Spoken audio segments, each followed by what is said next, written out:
Welcome to our channel. Today we how to transfer your Google Authenticator setup to a new phone step by step clearly. To transfer your Google Authenticator setup to a new phone, begin by installing the Google Authenticator app on your new device.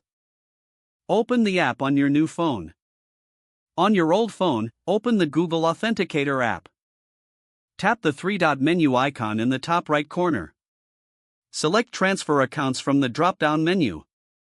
Next, choose Export Accounts on your old phone. You may be asked to verify your identity with your fingerprint or a PIN.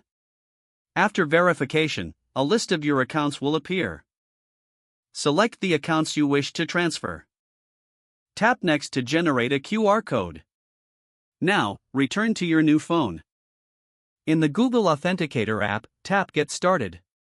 Choose Import Accounts to scan the QR code. Use your new phone's camera to scan the QR code displayed on your old phone.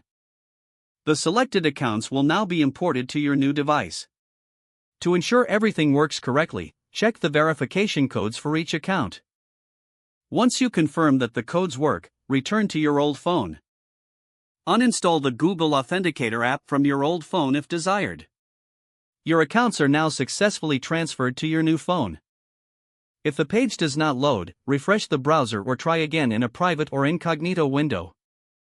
Make sure you are using the correct email address, then retype it carefully to avoid small typos.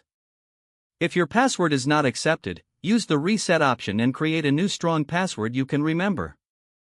Check your spam folder for verification or security emails, then complete any requested confirmation steps.